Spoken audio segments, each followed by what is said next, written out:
సర్వం విశ్వమయం గ్రూప్ సభ్యులకు అందరికీ ఆత్మ ప్రణామాలు తెలుపుకుంటూ సతీ సమేత సప్తఋషుల అనుగ్రహంతో అవతార్ బాబాజీ గారి అనుగ్రహంతో ఆది శంకరాచార్యుల అనుగ్రహంతో మరియు మనందరికీ గురువు గారైనటువంటి బ్రహ్మశ్రీ పత్రిజీ గారు అమ్మ స్వర్ణమాల అమ్మగారికి కృతజ్ఞతలు తెలుపుతూ శైలేష్ మాస్టర్ యొక్క ఆశీస్సులతో ఈ రోజు మనం సర్వం విశ్వమయం భగవద్గీత సెషన్ ని మొదలు పెడతాము. ముందుగా మనకి ఇప్పుడు ప్రార్థన మరియు 9వ అధ్యాయంలో 13, 14 శ్లోకాలను వినిపించడానికి నాగరత్నం మేడం వస్తున్నారు. మేడం, మీకు సర్వం విశ్వమయం గ్రూప్ తరపున స్వాగతం, సుస్వాగతం మ్యామ్. జై శ్రీకృష్ణ. జై శ్రీకృష్ణ. నమస్కారాలు అందరికీ. విశ్వం సర్వమయం గ్రూప్ సభ్యులందరికీ నా యొక్క నమస్కారములు. యూట్యూబ్ చేసే ప్రేక్షకులు నా యొక్క ఆత్మ ప్రాణం. ఓకే మేడం, మీరు ఈ వేదిక ఇచ్చినందుకు చాలా చాలా కృతజ్ఞతలు. ధన్యవాదాలు. ఓకే. ఓం శుక్లాంబరధరం విష్ణుం శశివర్ణం చతుర్భుజం ప్రసన్నవదనం ధ్యాయే సర్వవిఘ్నోపశాంతయే సర్వవిఘ్నోపశాంతయే.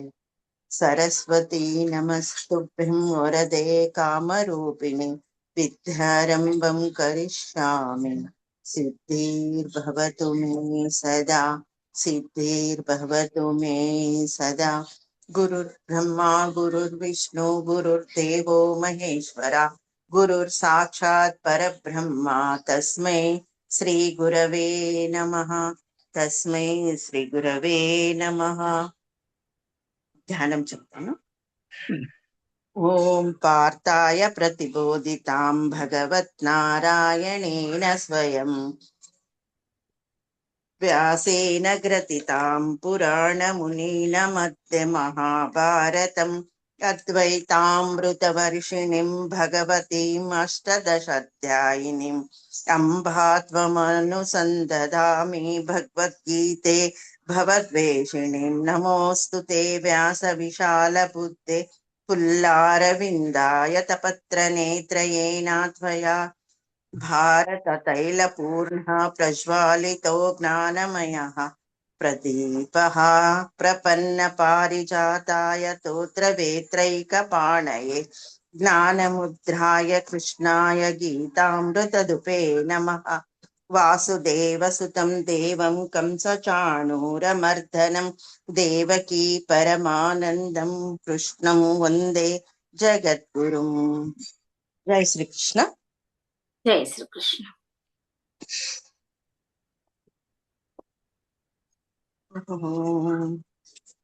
శ్రీ పరమాత్మనే నమః. శ్రీమద్భగవద్గీత అథ నవమోऽధ్యాయః. రాజవిద్య రాజగుహ్యో యోగః. శ్రీ భగవాన్ ఉవాచ మహాత్మానస్తు మాం పార్థ దైవీం ప్రకృతిమాశ్రితః భజంతి నన్నే మానసో జ్ఞాత్వా భూతాది దివ్యమవ్యయం సతతం కీర్తియంతో మాం యతంతశ్చ దృఢవ్రతః నమస్యంతశ్చ మాం భక్త్యా నిత్యయుక్తా ఉపాసతే. జై శ్రీకృష్ణ. జై శ్రీకృష్ణ.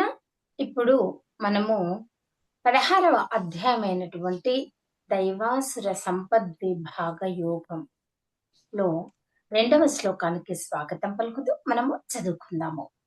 ఓం శ్రీ పరమాత్మనే నమః.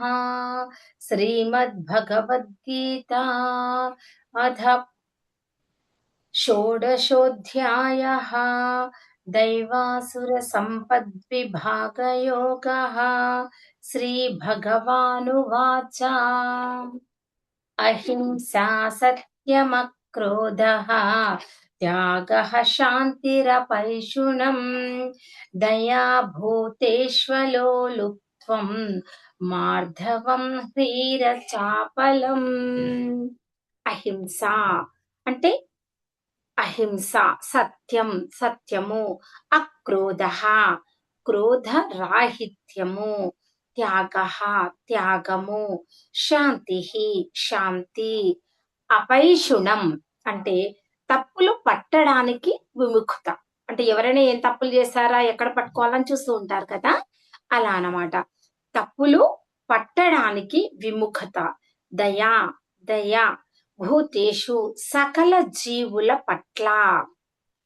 అలో అలోలుప్త్వం అంటే లోపరాహిత్యము, మార్ధవం మృదత్వము, హ్రీహి సిగ్గు, అపాచలం అచాపలం అంటే దృఢ నిశ్చయము అని అర్థం అన్నమాట.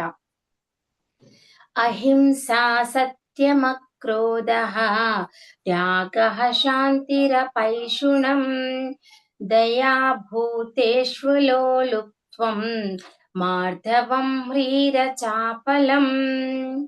అంటే అహింస, సత్యసంధత, క్రోధరాహిత్యము, త్యాగము, శాంతి, తప్పులు పట్టడానికి విముఖత, సకల జీవుల పట్ల దయ, లోపరాహిత్యము, మరి మృదుత్వము, సిగ్గు, దృఢ నిశ్చయము, ఇవన్నీ కూడా ఇక్కడ భగవానుడు చెప్పడం జరుగుతుంది. అంటే అహింస అంటే మనోవాక్కాయముల ద్వారా ఎవ్వరికిను ఏ విధముగాను కష్టమును కలిగింపకుండుట.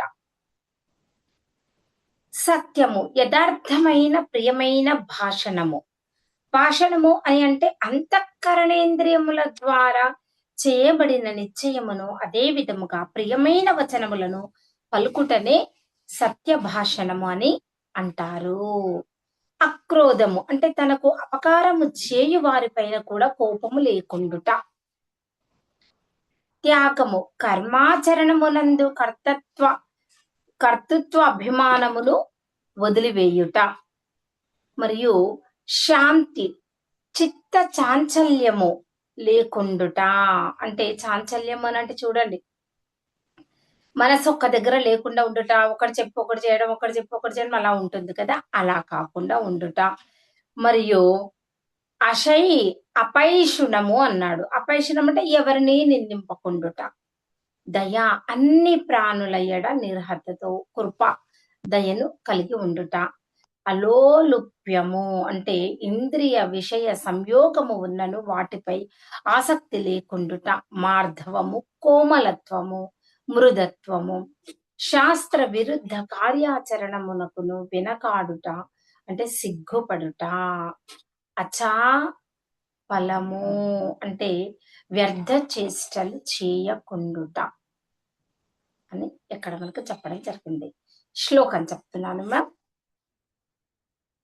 అహింస అహింస సత్యం సత్యం అక్రోధ అక్రోధః త్యాగ త్యాగః శాంతి శాంతి అపైషుణం అపైషుణం దయా దయా భూతేషు భూతేషు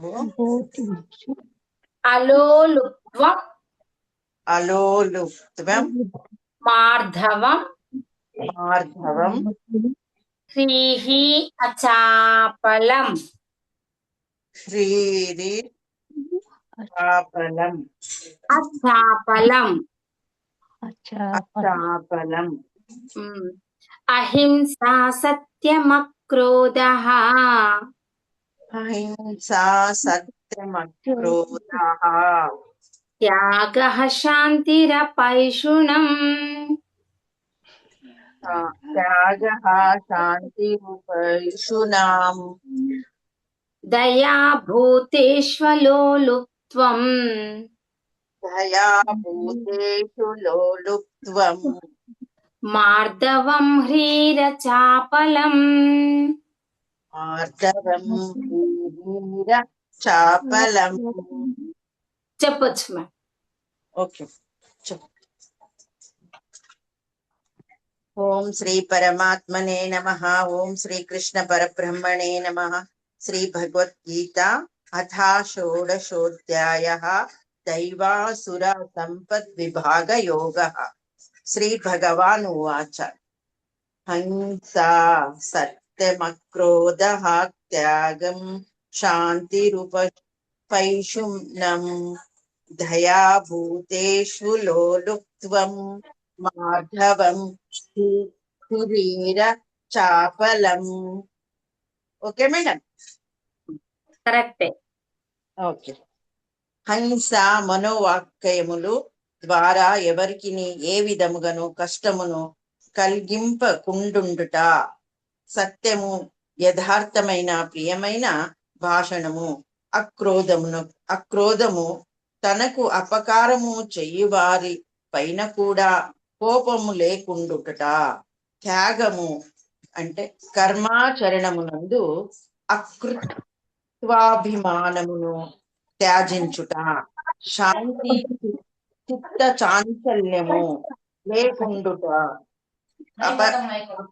పైశూనం అంటే ఎవరిని నిందింపకుండుట, దయ అన్ని ప్రాణుల ఎడ నిర్వేతుకకు కృప, అలోలిప్త్వం ఇంద్రియ విషయము సంయోగము ఉన్నను వాటిపై ఆసక్తి లేకుండుట, మార్ధవము కోమలత్వము, శాస్త్ర విరుద్ధ కార్యాచరణమునకు వెనుకాడుట, సిగ్గుపడుట, చాపల్యము, వార్ధ్య చేష్టలు చెయ్యుకుండుట.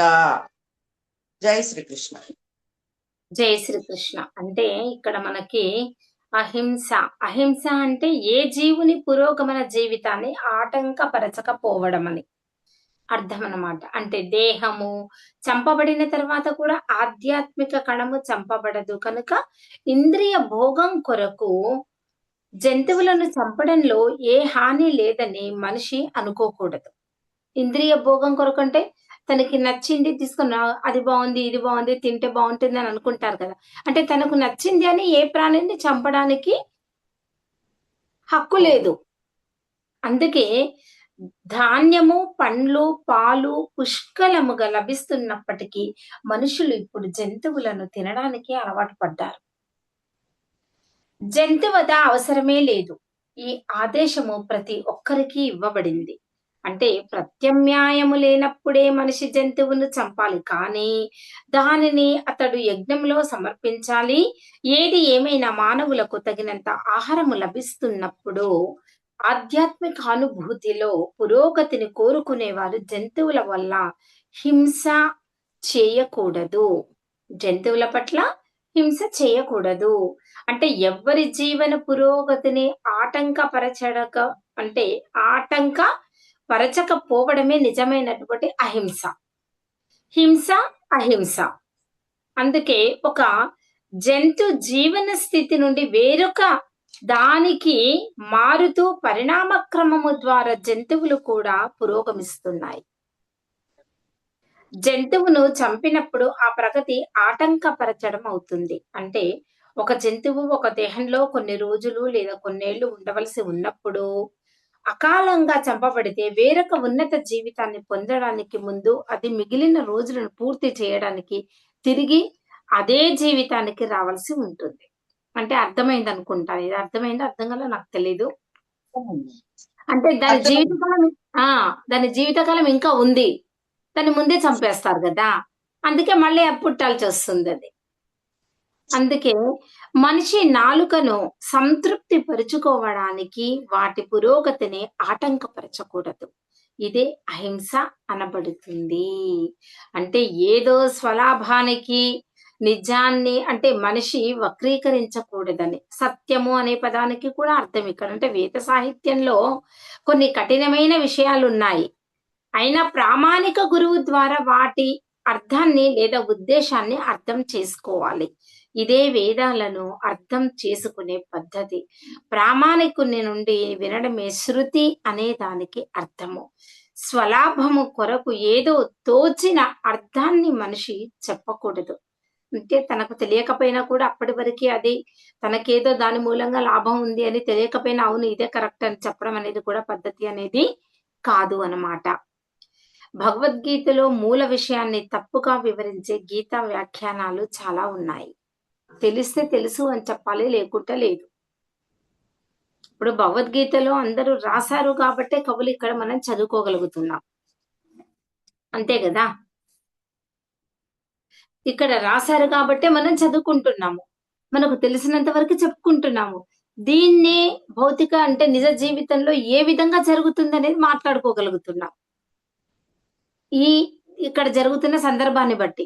అంతేగాని మనం సృష్టించుకొని చెప్పిందైతే కాదు. అందుకే భగవానుడు అదే అంటున్నాడు. భగవద్గీతలోని మూల విషయాన్ని తప్పుగా వివరించే గీతా వ్యాఖ్యానాలు చాలా ఉన్నాయి. మాటకు నిజమైన అర్థాన్ని చెప్పాలి. దానిని ప్రామాణిక గురువు నుండి నేర్చుకోవాలి. కోపమును అణుచుకోవడము అక్రోధము అనే దాని అర్థము. అంటే కోపము రాగానే దేహమంతా మలినమైపోతుంది కనుక. కోపం రాగానే కొంతమంది ఇట్లా ఊగిపోతారు. కోపంలో ఏం చేస్తున్నారో వాళ్ళకే తెలియదు. ఏం మాట్లాడుతున్నారో కూడా తెలీదు. అలా ఉండిపోతారు. అందుకే కోపము మలినమైపోతుంది కనుక ప్రేరేపించినప్పటికీ మనిషి ఓర్పుతో ఉండాలి అని చెప్తున్నాడు ఇక్కడ భగవానుడు. అందుకే కోపంలో ఒక మాట అనకూడదు. సంతోషంలో మాట ఇవ్వకూడదు. రజోగుణము, కామము రెండింటి ఫలమే ఈ కోపము. కనుక దివ్య స్థితిలో నెలకొన్నవాడు కోపమును అణుచుకోవాలి. అపైశునం అన్నాడు. అంటే ఇతరులను తప్పు పట్టకపోవడము లేదా అనవసరంగా వారిని సరిదిద్దకపోవడం అని అర్థము. ఎదుటి వారి గురించి వాళ్ళు మాట్లాడుతుంది తప్పు అనకూడదు. వాళ్ళు ఒకవేళ తప్పు మాట్లాడితే దాన్ని సరిదిద్దకపోవడం కూడా తప్పే అవుతుంది. తప్పుగా మాట్లాడకూడదు. మీరు మ్యూట్ లో ఉన్నారు. తప్పుగా మాట్లాడకూడదు. మరియు వాళ్ళు మాట్లాడింది తప్పైతే తప్పని చెప్పాలి. సరిదిద్దాలి కదా మరి. అందుకే భగవానుడు అదే అంటున్నాడు ఇక్కడ. ఇతరులను తప్పు పట్టకపోవడము లేదా అనవసరంగా వారిని సరిదిద్దకపోవడం అని అర్థం ఇక్కడ. అయినా దొంగను దొంగ అని పలకడము తప్పు పట్టడము కాదు. నువ్వు దొంగ కాబట్టి దొంగ అన్నారు, లేకుంటే ఎందుకంటారు? కానీ మర్యాదస్తుని దొంగ అనడము ఆధ్యాత్మిక జీవనంలో పురోగమించే వానికి గొప్ప అపరాధమే అవుతుంది. అంతే కదా. మంచివాడిని దొంగ అంటే ఎందుకు ఊరుకుంటారు? ఫ్యాట్ మన కొడబెడతారు. అంతే. హ్రీ అంటే మనిషి అతి వినమ్రముగా ఉండడమే కాకుండా దుష్టమైన ఏ కార్యము చేయకుండా ఉండాలని భావం. అచాపలం అంటే దృఢ నిశ్చయము. అంటే మనిషి తన యత్నంలో కలత చెందకూడదని, నిరాశ చెందకూడదని అర్థము. ఏదైనా ప్రయత్నంలో అపజయము కలిగినా అతడు దానికి చింతించకూడదు. ఒకటేసారి పని చేసినప్పుడు మంచి వెంటనే జరగాలని లేదు కదా. ఒకసారి నష్టపోవచ్చు, ఒకసారి పని జరగకపోవచ్చు. దాన్ని గురించి ఏమి బాధపడాల్సిన అవసరం అనేది ఉండదన్నమాట. అందుకే దాన్ని ఇక్కడ అచాపలం దృఢ నిశ్చయము అంటే ధైర్యంగా ఉండాలి. నిశ్చయముతో అతడు ప్రగతిని సాధించాలి అని చెప్తున్నాడు అన్నమాట. ఇది విషయం ఇక్కడ ఈరోజు. ఓకే, జై శ్రీకృష్ణ. ఇప్పుడు మనం గీత మహత్యం చెప్పుకుందామా? నేను చెప్తాను. ఓకే, చెప్పేసేయండి. ఈరోజు చాలా బాగుంది. అవును, బాగుంది. నేను చెప్తాను. చెప్పండి. మొత్తం చెప్తాను. నేనే చెప్తాను, ఎవరు లేరు కదా. మొత్తం చెప్పండి. సంతోషం. ఓకే. ఓం శ్రీమద్ భగవద్గీత మహాత్మ్యం. గీతా శాస్త్రమిదం పుణ్యం యః పఠేత్ ప్రయతః పూమన్ విష్ణోః పదమవాప్నోతి భయశోకాదివర్జితః.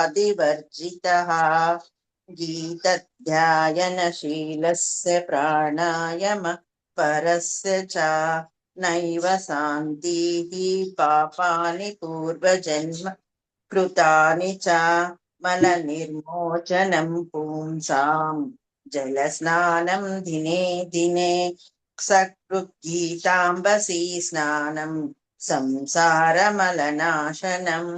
గీతా సుగీత కర్తవ్య किमन्है शस्त्रविस्तरै या स्वयं पद्मनाभस्य मुखपद्माद्विनिस्तृतः निस्तृता भारतामृत सर्वस्वं विष्णुर्वक्तादिनिस्तृतं गीता गन्धोदकं पीत्वा पुनर्जन्म न विद्यते सर्वोपनिषदो गावो दोग्धा गोपालनन्दनः पार्थो वत्स सुधीर्भुक्तदुग्धं गीतामृतं महात् एकं शास्त्रं देवकी पुत्रगीतम् एको देवो देवकी पुत्र एव एको मन्त्रस्तस्य नमानि यानि कर्मपेकं तस्य देवस्य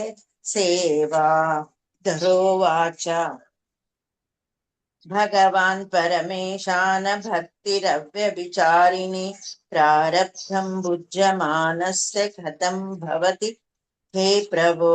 श्रीविष्णुर्वाच प्रारब्धं भुज्यमानोऽपि गीताभ्यासरतः सदा समुक्तः लोके कर्मणा नोपलिप्यते महापापादिपापानि गीता ध्यानं करोति च क्वचित् स्पर्शं न कुर्वन्ति नलिनी दळमम्बसा। गीतायाः पुस्तकं यत्र यत्र पाठ प्रवर्तते तत्र सर्वाणि तीर्थानि प्रयागादीनि तत्र वै सर्वे देवाः ऋषयो योगिनः पन्नगाश्रये गोपाल गोपिका वापि नारदोद्धाव पार्षदे सहायो जायते शीघ्रं यत्र गीता प्रवर्तते यत्र गीता विचारश्च पठनं पाठनं श्रुतं तत्रहं निश्चितं पृथ्वी निवासामि दैव हि गीताश्रेयोऽहं तिष्ठामि गीता मे चोत्तम गृहम् गीता ज्ञानमुपश्रित्य त्रीन् लोकान् पालयाम्यहम् गीता मे परमविद्या ब्रह्मरूपा नासंशयः अर्धमात्राक्षरा नित्य स्वनिर्वाच पदात्मिका चिदानन्देन कृष्णेन प्रोक्तस्वमुखतो अर्जुनम् वेदात्रायी परानन्द तत्त्वार्थज्ञानमञ्जसा यस्तो दशा जपे नित्यं नरो निश्चलमानसः ज्ञानसिद्धिं सह लभते ततो याति परं पदम् पाठे समर्थसम्पूर्णे तदर्थं पाठमाचरेत् तदा गोदानजं पुण्यं लभते नात्र संशयः। त्रिभागं पाठमानस्तु गंगा स्नानफलं लभेत् षडंशं जपमानस्तु सोमयागफलं लभेत् एकाध्यायं तु यो नित्यं पठते भक्ति संयुतः रुद्रलोकमवाप्नोति धनो भूत्वा वसेत् चिरम् अध्याय श्लोकपादं वा नित्यं यः पठते नरः स याति नरकं यावन्मन्कालं वसुन्धरे। गीताया श्लोकदशकं सप्तपञ्च चतुष्टयं द्वात्रीनेकं तदर्थं वा श्लोकानां यः पठे नरः चन्द्रलोकमवाप्नोति वर्षाणामयुतं ध्रुवम्।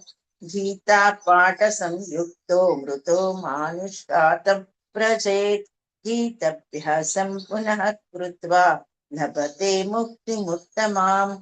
गीते तुच्चार संयुक्तो म्रियमाणो गतिं लभेत् गीतार्था श्रवणासक्तो महापापयुतोऽपि वा वैकुण्ठं समवाप्नोति विष्णुना सह मोदते। गीतार्थं ध्यायते नित्यं कृत्वा कर्माणि भूरिशः जीवन्मुक्तः विघ्नयो देहन्ते परमं पदम्। गीतमाश्रित्य बाहुवो भूभुजो जनकादायः निर्दुता कल्मषा लोके गीतायातः परं पदम्। गीताया पठनं कृत्वा माहात्म्यं नैव यः पठेत् వృథా పాఠో భవేత్ తస్య శ్రమా ఏవాఉదావృతః ఏతన్మహాత్మ సంయుక్తం గీతాభ్యాసం కరోతి యః స తత్ఫలమవాప్నోతి దుర్లభం గతిమాప్నుయాత్. సూత ఉవాచ మహాత్మ్యమేతత్ గీతాయా మయా ప్రోక్తం సనాతనం గీతంతే చ పఠేదస్తు యదుక్తం తత్ఫలం లభేత్ ఇతి శ్రీవరః పురాణే గీతా మహాత్మ్యం సంపూర్ణం. జై శ్రీకృష్ణ పరబ్రహ్మణే నమః. జై శ్రీకృష్ణ. జయ శ్రీకృష్ణ. ఇలా బాగా నీట్గా నెమ్మదిగా చదువుతూ ఉంటే మంచిగా అనిపిస్తుంది. బాగుంది, బాగా చెప్పారు. మీకు ఏమవుతుంది మంచిగా. మేడం? నమస్కారం మేడం. నమస్తే. నమస్కారం. నమస్తే సువర్ణ మేడం. ఇప్పుడు వచ్చింది. నువ్వు టైం చూసుకోలేను. అదే అదే పర్లేదు పర్లేదు. జై శ్రీకృష్ణ. మీ అందరికీ ఈరోజు మహిళా దినోత్సవ శుభాకాంక్షలు. అవును madam, Thank you, first thank చెప్పాను. you. మీకు కూడా మేడం Thank you. మహిళా దినోత్సవ శుభాకాంక్షలు. అందరికీ మన సర్వం విశ్వమయ గ్రూప్ సభ్యులకు మరియు యూట్యూబ్ వీక్షిస్తున్నటువంటి ప్రతి ఒక్కరికి, మహిళలకు ఎంత చెప్పినా తక్కువే మహిళల గురించి. అవును ఎంత చేస్తున్నారు కానీ ఏం మాట్లాడలేము. ఎందుకనంటే మనం మాట్లాడుకోవడానికే ఉంది కానీ అది ఏవి మాత్రం ఇంప్లిమెంటేషన్స్ ఉండవు. ఇంట్లో కానివ్వండి, బయట కానివ్వండి, ఎక్కడైనా మళ్ళీ అంటారు మనం లేకుండా అక్కడ పనులు జరగవు. మళ్ళీ అదే అంతే కదా, నువ్వు లేకుంటే నువ్వు బాగా చేసుకుంటావు అని అంటారు. ఏం చేసుకుంటారు, ఇక్కడ పడేసి చేసుకొని తిని వెళ్ళిపోతారు అంతే. అన్ని ఎక్కడ అదే. అక్కడనే ఉంటాయి. అదే ఎక్కడనే ఉంటాయి వాళ్ళు. అందుకే మహిళలందరూ ఆయుర ఆరోగ్యాలు ప్రసాదించాలి ఆ భగవంతుడు శ్రీకృష్ణ భగవానుడు అని కోరుకుంటూ మీ అందరికీ మహిళా దినోత్సవ శుభాకాంక్షలు. యూట్యూబ్ లో వీక్షిస్తున్న మహిళలందరికీ కూడా మీకు మహిళా దినోత్సవ శుభాకాంక్షలు. మీ అందరూ అష్టైశ్వర్యాలు ఆయుర ఆరోగ్యాలతో ఉండాలని కోరుకుంటూ మహిళా దినోత్సవ శుభాకాంక్షలు. మీకు కూడా మేడం మహిళా దినోత్సవ ధన్యవాదాలు. శుభాకాంక్షలు. సర్వం విశ్వమయ. మన మహిళలకందరికీ Yes. మహిళా దినోత్సవ శుభాకాంక్షలు. అలాగే. సర్వం మయం, విశ్వమయం అంటే అందరికీ వస్తుంది మేడం. అందుకే విశ్వమయ అన్నారు, మయం అని నేను మయం. అన్నాను. అదే విశ్వమయం. విశ్వమయం కరెక్ట్. చూసారా? సర్వం విశ్వమయం గ్రూప్ సభ్యులందరికీ, మా రమాదేవి మేడం గారికి, అందరికి యూట్యూబ్ అందరికి మహిళా దినోత్సవ శుభాకాంక్షలు. ధన్యవాదాలు. ఏం చేశారు కదా మేడం? సువర్ణ మేడం, నాగరత్నం మేడం, మన అందరికీ ఉమాదేవి మేడం రాలేదు, ఉమా సుందరి మేడం గారికి, రాధా మేడం గారికి, పుష్పలత రాధా మేడం మేడం గారికి, గారికి, రాధా మేడం గారికి ఫస్ట్ రాధా మేడం గారికి చెప్పండి. అందరికీ రాధా మేడం గారికి చెప్పండి. రమాదేవి. తప్పకుండా చెప్తాను. ఓకే మా ఒక్క నిమిషం. ఓకే. మేడం భగవద్గీత లైవ్ తీసేశారు ఒక్క సెకండ్. కాదు తీసేసారు కదా. లేదు లేదు లేదు ఉంది. ఒక్క సెకండ్. లేదు ఉంది. Okay okay. భగవద్గీత ప్రతి ఒక్కరూ చదవాల్సినటువంటి గ్రంథము, వినాల్సినటువంటి గ్రంథము. ప్రతి ఒక్కరూ భగవద్గీతని చదవండి, చదివించండి, వినండి, వినిపించండి. గీత నేర్చుకో, రాత మార్చుకో. జై శ్రీకృష్ణ. కృష్ణం వందే జగద్గురు. జై శ్రీకృష్ణ. కృష్ణం వందే జగద్గురు. Thank you madam. Okay ma'am.